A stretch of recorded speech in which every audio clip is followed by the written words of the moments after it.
दूसरा कंट्रोल हमने बेटा पढ़ लिया प्राइस फ्लोर का। अब कल जब हम प्राइस सीलिंग और प्राइस फ्लोर की बात कर रहे थे, उसमें कहीं पे कहीं किसी जगह के ऊपर हमें ये भी लगा कि कभी कभी किसी के साथ नाइंसाफी हो जाती है। ठीक है, अब एक लेट्स से कि एक स्कूल का ऑनर है, मैं आम के भाई इतना काम कर ले तो हमारा इतना गेन हमें मिल जाएगा, इतनी हमारी प्रॉफिट मैक्सिमाइजेशन हो जाएगी, हमारा मैक्सिमम लेवल तक हमें प्रॉफिट जनरेट हो जाएगा। अब ये सारी चीजों को देखते हुए इकोनॉमिक्स से एक नई फील्ड मुतारिफ करवाई गई है जिसका नाम है वेलफेयर इकोनॉमिक्स। बेटा ये welfare economics basically branch economics की है। आगे फर्दर इसमें डिस्कस ये कर दिया गया है कि लोगों के वेलफेयर के बारे में। अब यहाँ पे ये पिक्चर में देखिए एक फैमिली है जिसके 3 बच्चे हैं, एक औरत के, और उसके पास एक वेलफेयर बिल पास हुआ। अब ये वेलफेयर बिल क्या करेगा, इनके लिविंग स्टैंडर्ड्स को इम्प्रूव करेगा। गवर्नमेंट क्या करती है वेलफेयर इकोनॉमिक्स के कॉन्टेक्स्ट में, यानी कि वेलफेयर इकोनॉमिक्स में जो थ्योरीज दी गई है जब उसको इम्प्लीमेंट करती है तो कुछ इस तरीके से वेलबींग का ख्याल रखती है कि the study of how the allocation of resources affect economic wellbeing. कुछ इस तरीके से रिसोर्सेज को एलोकेट किया जाए कि गरीबों को भी उसमें हिस्सेदारी हो, और जो अमीर से अमीर तर ना हो, गरीब से गरीब तर ना हो। ठीक है, अब आगे इसको देखेंगे। Economic welfare is the total benefit available to the society from an economic transaction और सिचुएशन। वेलफेयर इकोनॉमिक्स का एक वाहिद काम है जिसके ऊपर ये वेलफेयर इकोनॉमिक्स का सब्जेक्ट बना। इस वाले टॉपिक के ऊपर बना के भाई उन्होंने लोगों को किसी किस्म की इकोनॉमिक एक्टिविटी हो या इकोनॉमिक ट्रांजेक्शन हो या इकोनॉमिक सिचुएशन हो, हमेशा उसका जो आउटपुट है बेनिफिट्स में आना चाहिए। कभी भी या कंज्यूमर या प्रोड्यूसर, दो ही लोग होते हैं मार्केट के अंदर, इन दोनों में से कोई भी लॉस पर ना जाए, दोनों के दोनों हमेशा बेनिफिट की साइड पर है। ये वेलफेयर इकोनॉमिक्स है। दोबारा से एक दफा रिपीट करती हूँ कि वेलफेयर इकोनॉमिक्स बेसिकली प्रोड्यूसर्स और जो कंज्यूमर्स है उन दोनों का भला सोचती है, उन दोनों के बेनिफिट के बारे में थ्योरीज पेश करती है। आप लोगों को सिर्फ बताने का मकसद ये था ताकि आपको ये पता हो कि वेलफेयर इकोनॉमिक्स बेसिकली है क्या। It's welfare economics basically benefits को डिस्कस करती है। अब ये जो कंज्यूमर सरप्लस का नाम है ना, रिलेट करता है आपकी प्राइस सीलिंग और प्राइस फ्लोर के कंसेप्ट के साथ, मगर यहाँ पे इसको कंज्यूमर सरप्लस का नाम दे दिया गया। सरप्लस होता है बेटे किसी चीज का बढ़ जाना, लेकिन इसको इकोनॉमिक्स में कैसे लेके आया गया, वेलफेयर इकोनॉमिक्स ने कंज्यूमर सरप्लस को क्यों चुना बताने के लिए, ये आगे मैं बताऊंगी। आज आप लोगों ने प्रोड्यूसर सरप्लस, कंज्यूमर सरप्लस और एक मार्केट एफिशिएंसी, इन दोनों को मिला के देखी है। ठीक है, तो ये जो 2-3 टॉपिक हैं, consumer surplus, producer surplus and market efficiency, ये तीनों के तीनों टॉपिक रिलेट करते हैं बेटे आपके वेलफेयर इकोनॉमिक्स के साथ। ठीक है, यहाँ तक ये बात होगी। अब कंज्यूमर सरप्लस की तरफ चलते हैं। कंज्यूमर सरप्लस बेसिकली क्या होता है, वो बायर जो कि वो ऐसा बेनिफिट जो कि बायर रिसीव करता है by participating in economic activity या इन मार्केट। मार्केट में एंटर होने के बाद, यानी कि मार्केट से कोई चीज लेने के बाद, कोई खरीदने के बाद जो उसको बेनिफिट मिलता है, वो उसका कंज्यूमर सरप्लस होता है। अब ये बेनिफिट इकोनॉमिक्स टर्म में कैसे होता है इसके बारे में बताते हैं। बेसिकली अच्छा, कुछ नहीं समझ आई होगी मैंने क्या बोल दिया, मैम ने क्या बोल दिया, कुछ नहीं पता लगा होगा, बताती हूँ क्या चीज है। बेसिकली बेटे आप जाते हो, ठीक है, आपके पास ना 1000 रुपए है, ठीक है, आपको नहीं पता कि पिज्जा की प्राइसेस इस कोविड-19 में जहाँ पे इतनी प्राइसेस बढ़ गई हैं, हर एक को पड़ी हुई है कि हम प्रॉफिट कमा लें, लोगों से किसी तरीके से पैसे ले लें, हमारी सेल बढ़ जाए। तो कुछ लोग जो है प्राइसेस कम भी कर रहे हैं और कुछ लोग प्राइसेस ज्यादा भी कर रहे हैं। अब क्योंकि कोविड-19 आपको पता है कि एस्टिमेटेड तो रीजन यही है ना कि प्राइसेस ज्यादा हो जाएंगी। आपने एस्टिमेट लगा लिया कि भाई मुझे पिज्जा जो है वो 1000 रुपए का मिलेगा, लेकिन जब आप मार्केट में जाते हो, पिज्जा पार्लर पे जाते हो, आपको पिज्जा मिलता है 800 रुपए का। तो 1000 रुपए का आप सोच के गए, 800 रुपए का आपको मिला, तो बचत कितने की हुई, 200 रुपए की। ये जो 200 रुपया है, इकोनॉमिक्स इसको कंज्यूमर सरप्लस का नाम दिया गया। बस इतना सा कंसेप्ट है कि जो आप सोच के गए होते हो, आपको उससे कम कीमत में जो चीज मिलती है, और जो बचने वाली जो आपकी बचत है, जिसको आम लफ्जों में बचत बोला जाता है, वो आपका कंज्यूमर सरप्लस होता है। ये अक्सर जगहों पे लिखा होता है ना, ये किसी भी टिकी पैक के ऊपर या किसी चीज के साथ बचत लिखी होती है, तो बेसिकली वो जो बचत होती है वो कंज्यूमर सरप्लस के गेन्स में आती है। अब बात कर लेते हैं बेटे कि कंज्यूमर सरप्लस को कैलकुलेट कैसे किया जाता है। याद रहे कि हम सिर्फ थ्योरेटिकल टर्म्स में बात नहीं करते इकोनॉमिक्स की, इकोनॉमिक्स को हम क्वांट की टर्म्स में भी लाते हैं। क्वांट से मुराद है उसको मैथमेटिकली, स्टैटिस्टिकली तौर पर भी उसको काउंट किया जाता है। तो थ्योरेटिकल बात होगी। अब इसकी कैलकुलेशंस की तरफ आते हैं कि जब आपको कंज्यूमर सरप्लस कैलकुलेट करना हो तो कैसे करते हैं। कंज्यूमर सरप्लस कैलकुलेट करना बहुत ही आसान फॉर्मूला है, बिल्कुल डेफिनेशन जैसा है कि जो आप प्राइस सोच के गए थे उसमें से माइनस कर दो मार्केट प्राइस को। आपने सोचा 1000 का पिज्जा मिलेगा, उसमें से माइनस कर दो जितने का पिज्जा मिला, यानी कि मार्केट प्राइस पिज्जा की क्या थी, 800 रुपए। ठीक है, 1000 में से 800 निकाले तो आपके पास 200 रुपीज बचे, 200 रुपए बचे। ये 200 रुपये आपका कंज्यूमर सरप्लस है। अब ये मैंने जो चीजें बातें बोली ये मैं आपको मैथमेटिकल टर्म्स में भी दिखाऊंगी। लीजिए जी, यहाँ पे एग्जांपल है कि बिलाल गॉट ₹100 ईदी फ्रॉम हिज ग्रैंड मदर। अच्छा, बिलाल की ग्रैंड मदर ने उसको 100 रुपया ईदी दी है। Bilal recently heard about a new Omore ice cream caramel crunch. अच्छा, ओमोर की एक नई आइसक्रीम आई है कैरमल क्रंच, उसके बारे में सुना है। अब उस न्यू आइसक्रीम के लिए ही इज रेडी टू पे एटलीस्ट 70 रुपीज फॉर इट। उसने कहा कि मुझे 100 रुपया ईदी मिली है, अगर तो वो आइसक्रीम 70 रुपए की आई तो मैं खरीद लूंगा। मतलब ही इज प्रिपेयर टू पे 70 rupees for it. But when he went to the shop and asked for an ice cream, he got it for only 55 rupees. Actually इसकी एक्चुअल प्राइस है जो के मार्केट में ये कैरेमल क्रंच मिलती है उसके ऊपर है, ठीक है, ये रियल लाइफ सिनेरियो से रिलेटेड है। अच्छा, 100 रुपीज उसको ईदी मिली, 100 रुपया वो देने के, वो 70 रुपये वो देने के लिए तैयार था, लेकिन असल में उसको कितने की पड़ गई वो आइसक्रीम? 55 रुपीज की। तो अब उसका जरा calculate is consumer surplus for more caramel crunch. अब देखिए स्टेटमेंट में आपको टोटल अमाउंट भी दी गई है, आपको प्रिडिक्टेड अमाउंट भी दी गई है, आपको मार्केट प्राइस भी दी गई है, लेकिन कंज्यूमर सरप्लस के लिए आपको सिर्फ इसमें से 2 चीजें चुननी है, ठीक है। अब ये नहीं कहना कि वो भी दे दी गई शायद उस स्टैट्स को भी हमने इसमें इस्तेमाल करना, तो बेटा इस आप लोगों ने इस गलती की तरफ नहीं जाना। आपका जो फॉर्मूला है और फॉर्मूला के लिए आपको जिस चीज की जरूरत है आपने सिर्फ उनको पिक करना है, ठीक है। ये इन गलतियों से आपने अवॉइड करना है, क्योंकि अभी आप अपनी बेस बनाएंगे तो आपको आगे जाके ये सब्जेक्ट्स में काम आएगी, ठीक है। अच्छा जी, अब हमें पता है कि कंज्यूमर सरप्लस का फॉर्मूला क्या है। Willing price minus market price. अच्छा, विलिंग प्राइस इसकी क्या थी यहाँ पे, यार मैं जरा थोड़ा सा एनोटेट करके भी आप लोग को बता दूं कि जो विलिंग प्राइस का मैं जिक्र कर रही हूँ ये एटलीस्ट 70 रुपीज। उसने क्या सोचा, 70 रुपीज पे करेगा। मार्केट प्राइस उसको क्या पड़ी, 55 रुपीज। अच्छा जी, अब मैं जरा इसको आप यहाँ पे आप लोगों को बताया कि कंज्यूमर सरप्लस आप लोगों ने कैलकुलेट कैसे करना है। अच्छा, फॉर्मूला हमें समझ में आ गया कि फॉर्मूला क्या है। अब बिलिंग प्राइस क्या थी, 70 रुपए, और मार्केट प्राइस क्या थी, 55 रुपीज। 70 में से 50 माइनस किए, 15 रुपए हमारे पास आ गए, यानी कि जो 15 रुपए है कंज्यूमर सरप्लस, इसको इकोनॉमिक्स की जुबान में कह दिया, उर्दू में इसको बोल दिया बचत है किसकी, सारिफ की, यानी कि कंज्यूमर की। दैट्स इट, कोई मुश्किल कंसेप्ट नहीं है, इतनी सी बात थी। अब आगे बात करते हैं नेक्स्ट टॉपिक की, प्रोड्यूसर सरप्लस की। प्रोड्यूसर सरप्लस क्या है, जैसे कंज्यूमर सरप्लस चीजों को कंज्यूम करने वाले का है ना, जैसे बायर का है, तो प्रोड्यूसर सरप्लस है सेलर्स का, जो कि चीजें प्रोड्यूस करते हैं और उसको मार्केट में जाके सेल करते हैं। अब प्रोड्यूसर सरप्लस का कंसेप्ट आप थोड़े से ध्यान से देखिएगा बेटे, कि प्रोड्यूसर सरप्लस जो होता है एक एडिशनल प्राइवेट बेनिफिट होता है प्रोड्यूसर्स के लिए। The difference between the economic cost and the market price is the producer surplus. अच्छा जी, क्या है जी, एक आपका वो the difference between the economic cost and the market price is the producer surplus. यहाँ पे थोड़ी सी जरा आप लोगों को प्रॉब्लम होगी कि इकोनॉमिक कॉस्ट वहां पे समझना आसान था क्योंकि वहां पे बात हो रही थी आपकी अपनी। अब आप जरा प्रोड्यूसर बन के सोचें, ठीक है। जब कंज्यूमर की बात हो तो कंज्यूमर बन के सोचना है, आसान तरीकेकार समझा रही हूँ इकोनॉमिक्स को समझने का। और जब प्रोड्यूसर की बात हो रही है तो प्रोड्यूसर बन के सोचो।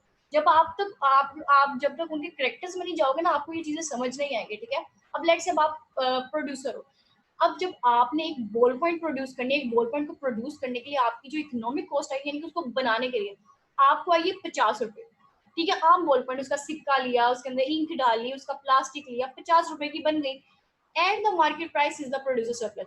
अब उसको मार्केट में जाके कितना बेचोगे? प्रोड्यूसर हो ना, हमेशा चाहोगे कि मुझे जितनी कॉस्ट आई है उससे एक्स्ट्रा में बेचो। 50 की कॉस्ट आई, 60 रुपए का बेच दिया, ये प्रोड्यूसर। और 60 रुपए और 50 रुपए में जो डिफरेंस है ना, 10 रुपए, ये आपका प्रोड्यूसर सरप्लस है। इसका भी फॉर्मूला, इसको कैसे कैलकुलेट करते हैं, लेकिन उससे पहले पहले आप ये देख लें कि इकोनॉमिक कॉस्ट होती क्या बेटा। Economic cost refer to not only the seller's cost of material and labour but also the opportunity cost of the seller's time and effort. Time, effort, cost, ये जो सारा कुछ लगता है ना, ये सारी की सारी चीजें इकोनॉमिक कॉस्ट में काउंट की जाती है। चलो जब इसको कैलकुलेट करके बताती हूँ कि इसको कैलकुलेट आपने कैसे करना है। इसका एक छोटा सा फॉर्मूला है कि प्रोड्यूसर सरप्लस, ये जो पीएस लिखा है ना, याद रहे कि प्रोड्यूसर सरप्लस के लिए मैंने इस्तेमाल किया है।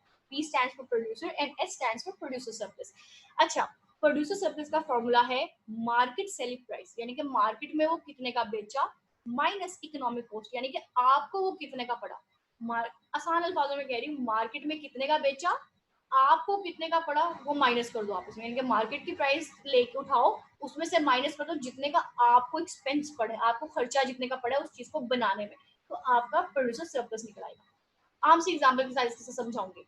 बिस्कॉनी, बिस्कॉनी के बारे में तो सबने सुना है ना। बिस्कॉनी प्रोड्यूस चॉकलेटो, चॉकलेटो उसमें सारी खाते होंगे, आई होप सो। मुझे तो बहुत पसंद है, आई थिंक सो आप लोग को भी पसंद होना ही चाहिए, चाय के साथ स्पेशली, ठीक है। बात करें थे, बिस्कॉनी ने प्रोड्यूस किया है chocolates by bearing the cost of 30 per unit.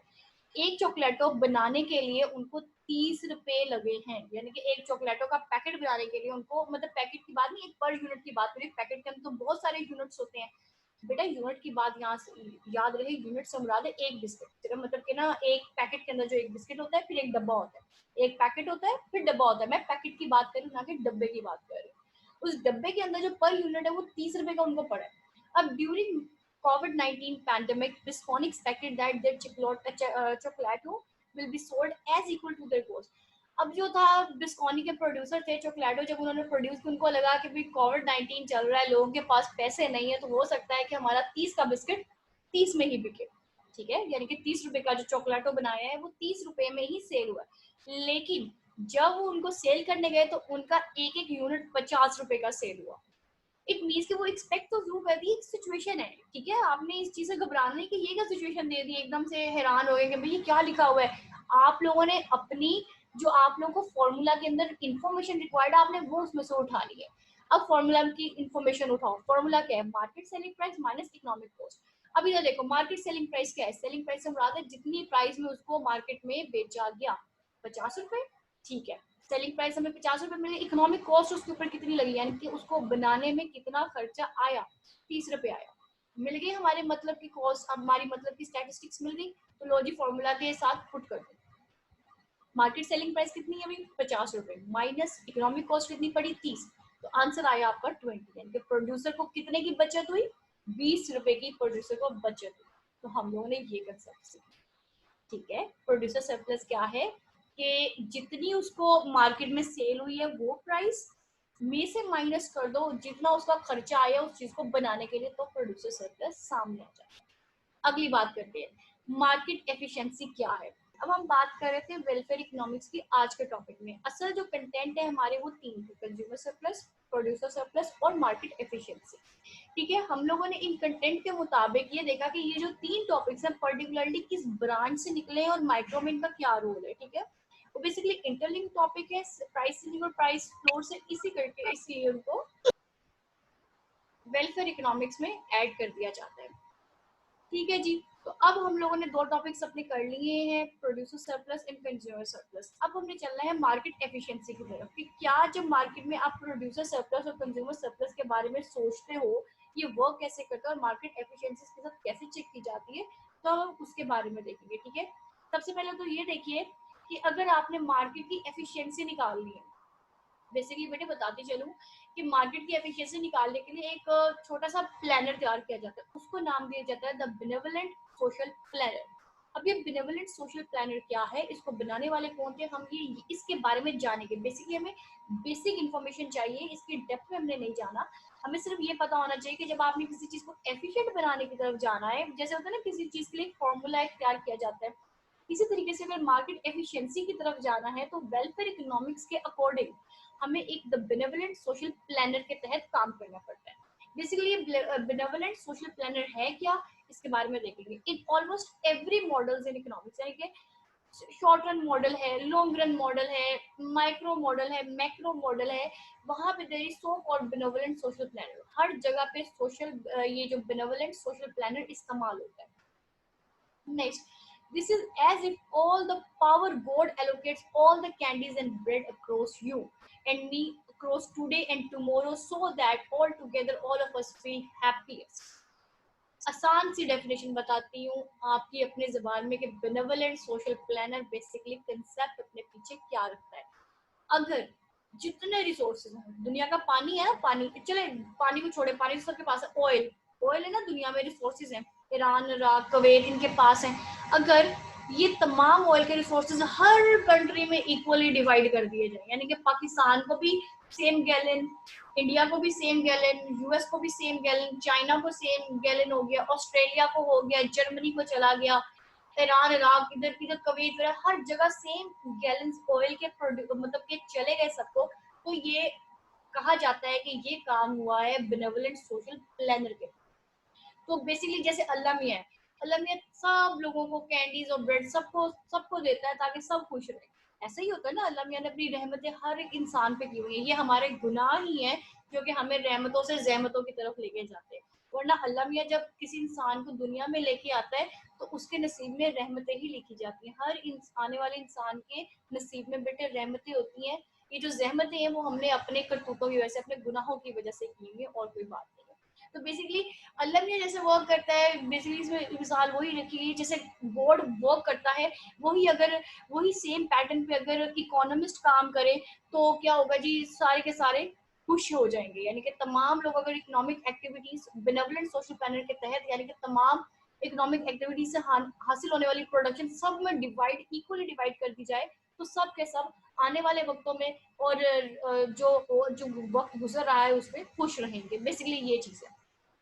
अब इसको इंट्रोड्यूस करवाने वालों की जरा बात कर दूं तो इसको इंट्रोड्यूस करवाने वाले ये 4 इकोनॉमिस्ट थे। इनके नाम मैं आप लोगों को बता देती हूँ, बेसिकली आपको पता नहीं होना इसके बारे में, लेकिन आप लोगों को छोटी सी इन्फॉर्मेशन के लिए कि दिस इज एडम स्मिथ, ये फ्रीडमन है, सॉरी ये कार्ल मार्क्स है, ये फ्रीडमन है और ये केन्स है। ठीक है, ये है कौन, ये मैं बात करती हूँ। ये मारूफ इकोनॉमिस्ट हैं जिन्होंने इकोनॉमिक्स का सब्जेक्ट मुतारिफ करवाया, मतलब कि टाइम टू टाइम। इन इकोनॉमिक्स ने क्या किया था, इन्वेंट किया था benevolent social planner to find the optimal allocation of resources as a thought experiment in a free market. इन्होंने कहा किसी की मुदाखलत नहीं अंदर लेके आनी, स्पेशली गवर्नमेंट की। गवर्नमेंट को अंदर इंक्लूड नहीं करना। तो आप गवर्नमेंट को अंदर इंक्लूड किए बगैर जिस चीज के तरीकेकार के ऊपर अमल करोगे वो एक्चुअली में कहलाएगा, वो पैटर्न कहलाएगा benevolent social planner without interference of government. तो बेसिकली इस प्लानर के तहत क्या था कि if an allocation of resources maximize total surplus we say that allocation exhibits efficiently. आसान सा फॉर्मूला। उन्होंने कहा कि सबको इक्वल सब कुछ रखना है, सबको इक्वल रखना है। उन्होंने कहा कि अगर टोटल सरप्लस की जो वैल्यू है ना, यानी कि टोटल सरप्लस का जो फॉर्मूला है आपको मैक्सिमम रिजल्ट्स दे, तो समझ लो कि आपका बेनेवलेंट सोशल प्लानर वर्कआउट कर गया। अब वो क्या था ये भी मैं आपको बता दूं। सबसे पहले तो देखिए, one possible way to measure economic wellbeing of a society is the sum of consumer and producer surplus which is called total surplus. ये टोटल सरप्लस की डेफिनेशन है जो अभी मैंने ऊपर बोला। अगर टोटल सरप्लस अगर उसको कैलकुलेट किया जाए, उसका आंसर एक स्केल में, जैसे हमने इलास्टिसिटी के स्केल्स बनाए थे ना, इस तरह स्केल्स होते हैं हर चीज के, उस स्केल के अकॉर्डिंग अगर वो मैक्सिमम वैल्यू के ऊपर खड़ा हो गया, यानी कि आपका आंसर जो है मैक्सिमम निकल आया, तो इट मींस के दिस इज टोटल आपकी मार्केट एफिशिएंट है। अब ये होता कैसे है, ये देखिए इसको कैलकुलेट कैसे करते हैं। Total surplus equals to consumer surplus plus producer surplus. अब बताती हूँ कि कंज्यूमर और प्रोड्यूसर सरप्लस पढ़ने का मकसद क्या था। सबसे पहला मकसद तो ये था कि जी आपने कंज्यूमर सरप्लस प्रोड्यूसर सरप्लस की इंफॉर्मेशन आपके पास होनी चाहिए। दूसरा, हमने अल्टीमेटली ये द बेनेवलेंट सोशल प्लानर के ऊपर एक्ट करना था। नाम है द बेनेवलेंट सोशल प्लानर। इसके अंदर ये बड़ा फॉर्मूला है टोटल सरप्लस का। ये कंसेप्ट है कि टोटल सरप्लस मैक्सिमाइज हो जाए तो मार्केट एफिशिएंट होगी, और ये चीज पढ़ी जाती है इस कंसेप्ट के अंदर। ठीक है जी। तो टोटल सरप्लस कैसे निकलता है, कंज्यूमर सरप्लस पहले निकालें, यानी कि उस फॉर्मूला के तहत वो निकालें, उसकी वैल्यू रखें, उसमें ऐड कर दें प्रोड्यूसर सरप्लस, जो भी आपके प्रोड्यूसर सरप्लस की वैल्यू निकली उसको निकाल लें, तो आप प्रोड्यूसर सरप्लस कंज्यूमर सरप्लस को ऐड करके आप टोटल सरप्लस निकाल सकते हैं। इसको मार्केट में कैसे देखा जाता है, जरा आपको एक बार इसके बारे में बता दूं। ये देखें, ये ऊपर वाली जो विंडो होती है बेटा, ये जो मतलब कि इक्विलिब्रियम से अबव, ये इक्विलिब्रियम पॉइंट है। इक्विलिब्रियम से अबव जो ये ग्राफ के साथ विंडो बन रही है, इसको बोलते हैं कंज्यूमर का सरप्लस, इसको बोलते हैं प्रोड्यूसर का सरप्लस। ठीक है जी। यहाँ पे आके आपका टॉपिक खत्म हो जाए। ये सिर्फ आपको एक पिक्चर दिखाई गई, इससे ज्यादा कुछ नहीं है। ठीक है, इससे ज्यादा भी हमने इसके बारे में बात नहीं करनी है। सिर्फ इतना बता दूं कि ये जो इक्विलिब्रियम से अबव होता है, यानी कि जहाँ पे प्राइस फ्लोर काम कर रहा होता है, यहाँ पे प्राइस फ्लोर होता है ना, अगर आप लोग को याद हो तो ये प्राइस फ्लोर जहाँ पे काम कर रहा होता है वो कंज्यूमर सरप्लस के जिम्मे में आता है। जहाँ पे प्राइस सीलिंग काम करता है वो प्रोड्यूसर को सरप्लस दे देता है। तो अगर कंज्यूमर सरप्लस और प्रोड्यूसर सरप्लस दोनों की वैल्यू को ऐड कर दिया जाए तो टोटल सरप्लस निकल आता है। इस पूरे के पूरे स्केल में अगर वैल्यू कहीं यहाँ पे आ गई है पी के आसपास, तो समझ लें आपका टोटल सरप्लस मैक्सिमाइज है। और मैक्सिमाइज का मतलब है कि आपकी ये जो मार्केट की सिचुएशन है, this is efficient market situation. बात खत्म। इतना सा